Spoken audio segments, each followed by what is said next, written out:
afternoon. Welcome back to the afternoon session of Digital Transformation Enablers. Our first speaker this afternoon is Omar from Rakuten Symphony. I'm really looking forward to his presentation, as I said before lunch. Particularly, I want to say a bit about RPA. I've just been talking to Omar about that, so I'm going to be waiting for that. At the end of the session, there will be an opportunity and some time for questions, so please start to formulate those in your mind as Omar presents. Omar, very nice to see you. Thank you. Hello, hi everyone. Thanks for giving me this opportunity to be here and present. It's nice to be in person. I don't have to ask, am I audible? Can you hear me? So it's nice for a change than joining those virtual meetings. So today we are going to talk about the digital transformation, and we'll touch on the platform play as well, the role of platform play in digital transformation, and a little bit of RPA. But first, let me just tell you a story. So a few years ago, my friend and I decided to embark on a journey to automate his smart home, to create a smart home automation. So we looked at, okay, what is the best task that we should start to automate? And obviously, I mean, the obvious one is switching on and off the light, right? This is what you do most at home, you keep switching on and off. So I said, okay, that will give us the best benefit. How can we automate that? So I said, okay, it's simple, right? So we have the light switch, our hands goes to the light switch, turn on, turn off. So if we want to automate that, how about we invent a robot arm that we put in front of the light switch, and we tell it switch on, it switches off, on and off, right?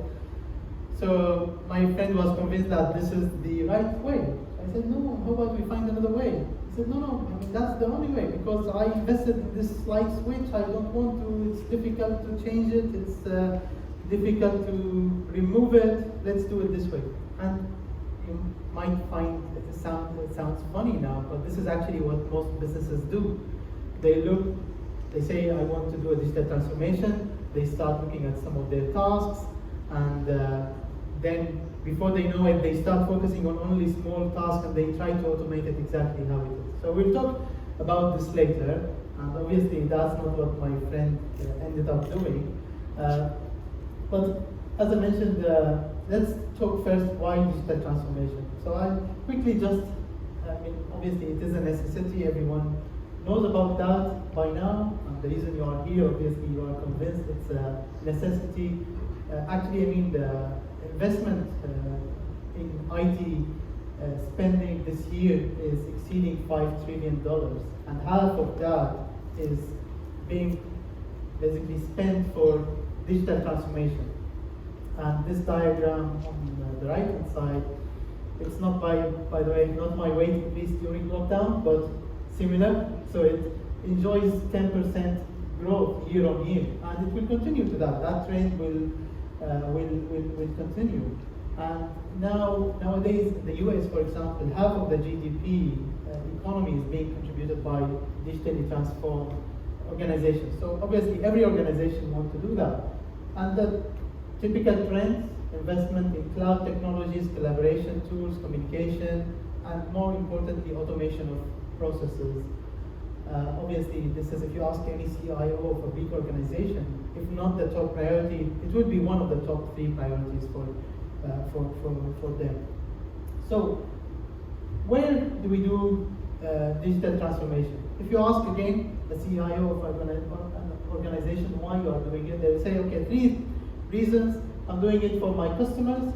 Many cases, the customers are asking actually for this, or we want to improve the customer experience, or we are doing it for our operations to improve the efficiency and reduce cost and time, or for revenue, for new business, to open up new opportunities, bring new revenue streams for us. And where do you think the most focus out of those 3? It is in the middle one, right? So unfortunately, businesses get sidetracked and they focus so much on their automation of operations. So they tend to forget about what is it for my customers? How is it related to my customer's experience? And more importantly, what does it mean for my business model? Right? Can I transform my business model altogether? Can I bring new opportunities? Can I create new revenue streams? So while they focus on the operations, there are typical things that go wrong. And we all know the three main things that get to basically the challenges of a digital transformation: people, processes, and technologies. We all know people maybe are the biggest challenge, followed by the process, and maybe the easiest one is the technology. Typical mistakes, while we are focusing on our operation and processes, we start to pick the wrong processes to automate. And remember my example about the light switch? That's a typical example. Or a badly designed process that has been around for years. I've seen many of those examples that companies start to look and they pick a process that's been around for 15 years, maybe it's already outdated, and they start to automate that process as is. Choosing the wrong technology is another typical mistakes we fall into. Or choosing more complex technology than what you need. Nowadays, everyone can say, okay, let's throw all the buzzwords into my digital transformation stack. So how can I use AI, ML? How can I use blockchain? What do you need blockchain for? So those type of, typical challenges are faced by companies. And then there are the external factors, obviously. What's happening in the market, who's disrupting the market, and we'll see back how can we also change this challenge into an opportunity for us. What do you think those things have in common? Over-design. Yeah, over-design or unnecessary use of technology, basically. I googled unnecessary technologies and I got some of those examples, right? So they are all basically, unnecessary technology or over-designing for something that should be simple, right? Maybe something that should be changed altogether, right? Why would you automate it this way that you've been doing, right? So if we have a big technology, every big hammer, everything for us becomes a nail, and we try to fit in that, right? The bottom one, similar to the example I was talking about, the light switch on and off. Maybe the person who did it for fun, which is fine, right? But I hope they were not trying really to automate that type of activity. So obviously, if we have choices. Either we continue to do things the way they are today. So for most companies, that means we continue to have a bunch of legacy tools. Some of them have been around for a decade, 2 decades or more. Continue getting the high cost, high OPEX, high CAPEX annually, and continue with those outdated processes, right? So now, the buzzword, obviously, in the digital transformation is RPA. And while RPA is good, it could be good for some use cases, and it's now reaching $2 billion investment every year, and it's continuing to grow. It's forecasted actually to exceed 12 billion by the end of the decade. But if it is implemented in the wrong place, what you are going to end up, and what many companies, believe me, end up going down that route, they continue with exactly the legacy tools they started with. They only throw one new tool, which is the RPA. They continue with all the expenditure because they continue for those tools, paying the infrastructure, the licenses, and so on. So same OPEX and CAPEX, even higher because now they are paying the licenses for the RPA and the cost of the automation. And they continue with those outdated processes. So obviously, to go to an outdated process and automate it does not solve our problem. To bring a new technology is not a digital transformation. And one might say, yeah, how about RPA 4.0? They are using cognitive AI capabilities and so on. That makes it worse, actually, in my view, right? Because you are even throwing more technology. If you are implementing it in the wrong way, you are going to end up with a wrong outcome. I'm not saying there are no good use cases.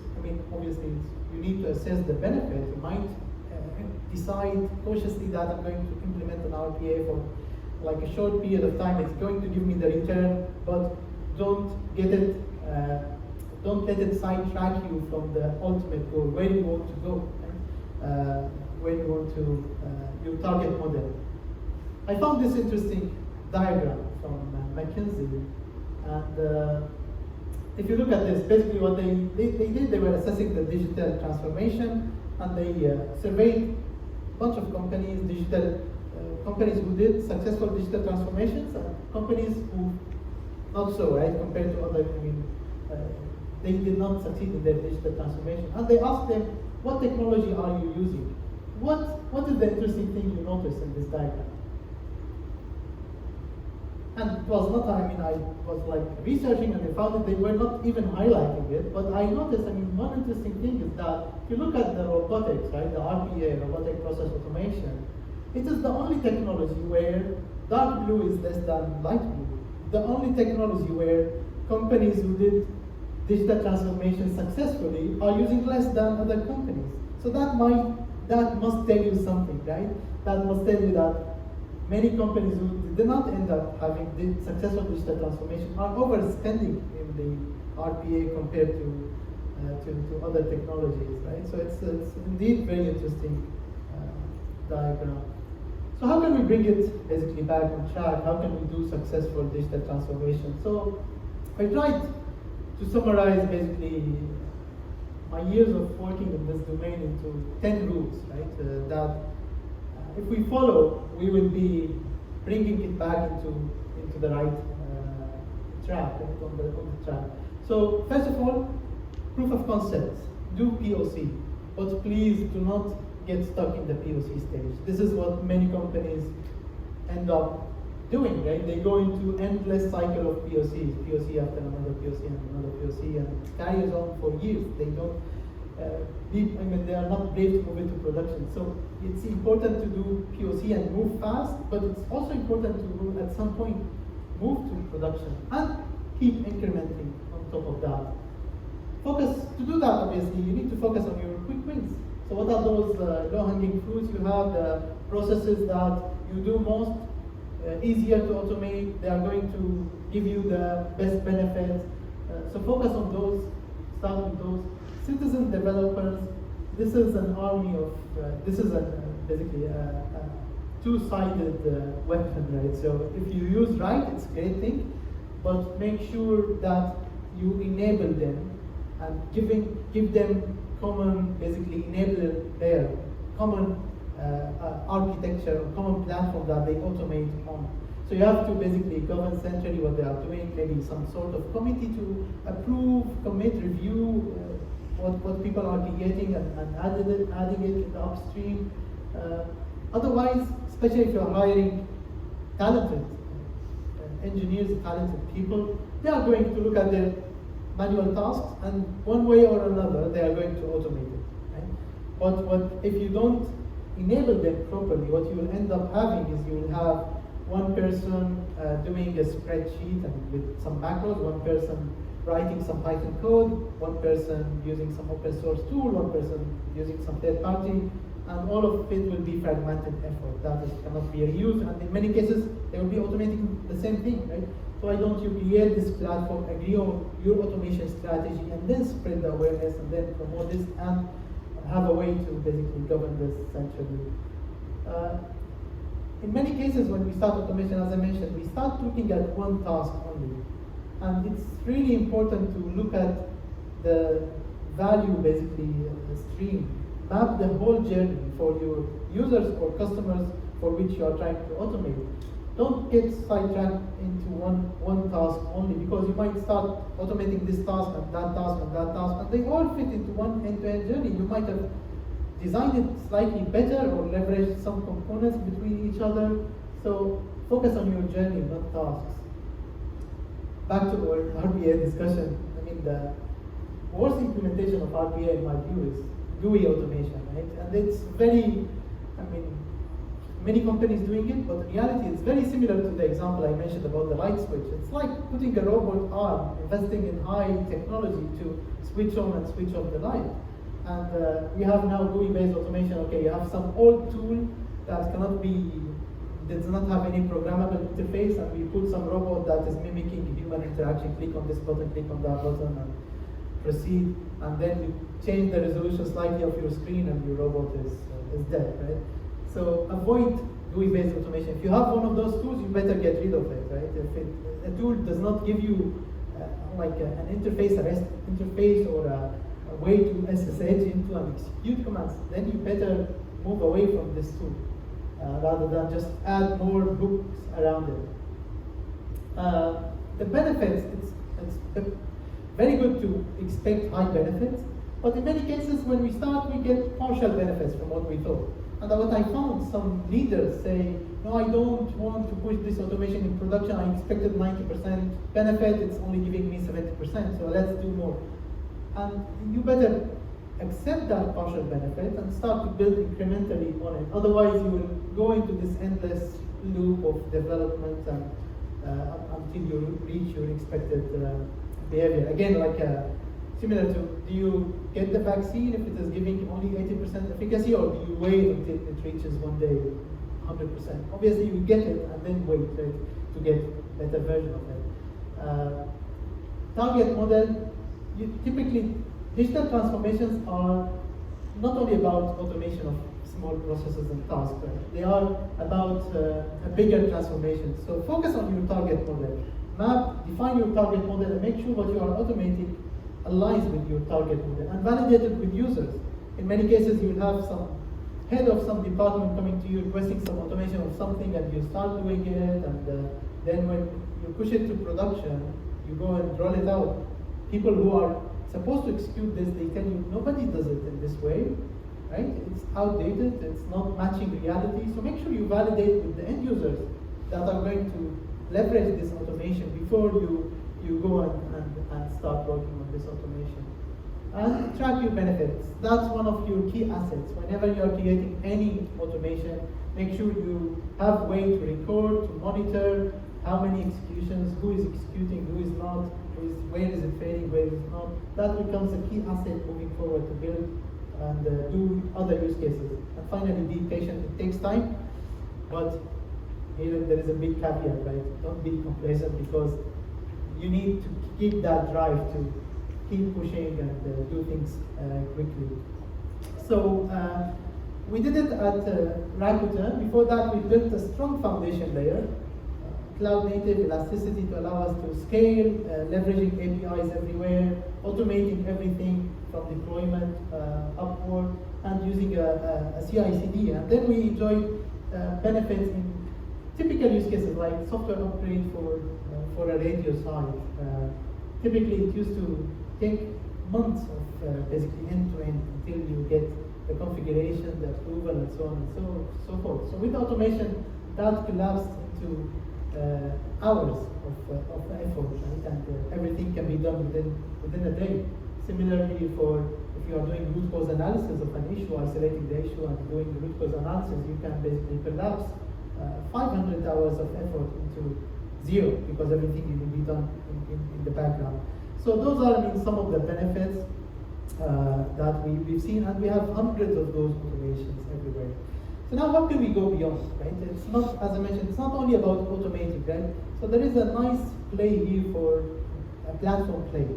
And what is platform? So this is showing the Harvard Business Review definition of platform. It is something that basically has owner, a provider, producers, and consumers. And an example, we are all familiar with Android as a platform, basically. Google is the owner for that platform. Then you have providers like the handset manufacturers, like Samsung, Google itself, other countless handset manufacturers provide this platform. Then you have producers, all the app developers and app community, and then the consumers, the end users. Right? So it's important when you are doing digital transformation to see how can you leverage this platform play. If you do things differently as a platform, then you open up new opportunities. So McKinsey defines that there are three basically areas for platform. Your core IT platform, which is like your cloud infrastructure and so on. Your business platform, business capability. In a retail example, think of this as you could have your inventory management, for example, and then the customer journey platform, which in a retail example, like your click and collect, could be sitting on that. So the beauty is when you try to put all of these together in harmony, so they leverage components from each other. You have API communication, everything basically microservice and cloud native architecture. And this is what we did recently in Rakuten communication platform. So Rakuten, for those who don't know, it's a Japanese company headquartered in Japan and has multiple areas, more than 70 services. One of them are Rakuten Mobile, which is a mobile operator in Japan. And it was launched last year as really first of its kind. Fully cloud native 5G, fully automated architecture. And to do that, it started, you need to start with the why, as Simon Sinek says. Right? So the why for us was empowerment and innovation. And to do that, we had to innovate at key areas like the radio, the unified cloud, massive automation everywhere, and then build this platform organization. And what we ended up basically as a Rakuten Cloud Communication, which is this platform you see here with those 5 different business opportunities. And let me give you an example, right? So if a typical mobile operator wants to start today, what are they going to do? They are going to bring some cloud infrastructure, they are going to start to bring the network functions on top, and then some application OSS, BSS. But with Rakuten doing it as a platform, what it meant, obviously in this example, Rakuten is the platform owner itself, and the provider, the first provider was Rakuten Mobile Operator, right? It's providing the service. And then the producers are all the network functions providers that get onboarded on this platform. And the consumers could be the network operation center or the end users of the mobile operator. But what it means, not only it meant that it allowed us to basically launch this mobile network in a record time, record quality, innovative technology, and so on. But it allowed us now to go and start to offer this platform elsewhere, right? So Rakuten will still be the platform, but there might be other providers, not necessarily Rakuten Mobile in Japan. Now every mobile operator in the world could leverage this platform. They start to be providers, and they bring producers or our certified producers to offer services on top of this, which then will sell the end users and the network operation engineers, right? So that shift in basically way of doing things is the right way to do digital transformation. It's not only about just doing automation. Think about how you can transform the business model completely. So in our case, it meant we are no longer only mobile operator. Now we are a global platform provider around the world for every other mobile operator.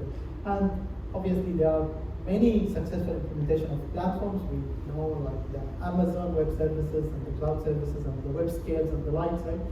And many companies now doing successful digital transformation, thinking in advance about, okay, where can I have this platform play? How does it fit in my environment? They are then opening up these new opportunities, right, for the business. So, obviously to do that, we relied heavily on collaboration, co-innovating with partners, leveraging latest and greatest open source technologies. But is it easy? I'll just finish with this slide and open up for questions. Obviously it's not, right?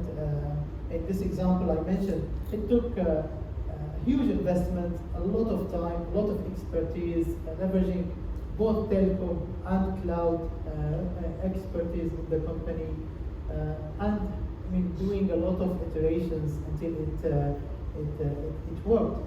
But if you do it properly, that means you are not just moving your business from where it is today to do it slightly differently. You are transforming the full business. You are opening up to new business opportunities that maybe nobody saw coming right earlier.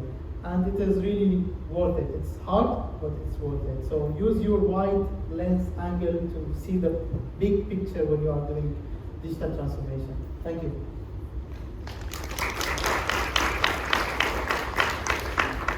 Thank you very much, Omar. That was fascinating. Thank you. Do we have any questions from the floor? We have 5 minutes for questions. Yep, back corner. Yeah, you talked about mapping the customer journey and not just individual tasks. I'm wondering how you set your scope for the transformation, and whether you can include transforming your customers. Yeah, I mean, in some of those examples, once you map the customer journey, the end-to-end journey, obviously that's your starting point, right? And then, I mean, in examples I worked on, you start to see where are the big benefits along this journey, right? What are the various tasks, various activities, who is involved? In many of those activities, the customers themselves will be involved, right? And when you want to automate or transform the full journey, you can only get partial benefit if you do things in isolation with the customers. So I worked in examples where we went and presented to the customers and said, this is how the end-to-end journey is looking today. For a process, for example, site rollout, it's taking 3 months end-to-end. Right? How can we transform it into days of effort? And we mapped the new journey and we said, this is what we need to change from your side. There is this tool that you ask us to provide input to. Can we do this automation? You need to give us permission. Maybe you need to transform this tool to bring APIs. And you need to get the buy-in from the customer. Otherwise, you are only going to end up with partial benefit. Yeah. But having the end-to-end journey, even if you then end up making choices like, okay, you say this one is not feasible now, but at least you know where are the potentials and the possibilities. Thank you. Thank you. Any more questions from the floor? I have a quick one. We have a couple of minutes left. On your top 10 tips, I noticed the top one, left-hand corner, was don't get stuck in POC. And I think that's a really important point. I've been a big believer in moving organisations from doing proof of concepts to minimum viable products. So in other words, you've got something that is scalable and then immediately operational from the outset. What's the big tip that you've used to try and not get stuck in POC? I think, I mean, it's good to define an exit criteria early on, right? So you say, I want to do a POC. This is my end goal. This is where I want to be. But I'm happy with this, as you said, minimum viable product. This is what gives me something that I can push to production, which will start to give me some sort of benefit, right? And which I can build on top, right? So define that early on. What is your exit criteria? Where you want to be? And then once you reach that, I mean, obviously you need to design it in a way that you basically leverage those kind of small pieces like DevOps and small pieces where you have something and you build on top, right? A modular way, basically. Once you have the minimum viable, push it to production, right? And let it, you will find issues, you will find feedback from people, then you can build on top, right? It will not be perfect. Don't wait for it to be perfect. That's great advice. Don't wait for it to be perfect. Get it in production as quick as possible. Omar, thank you very much indeed. Thank you. Thank you.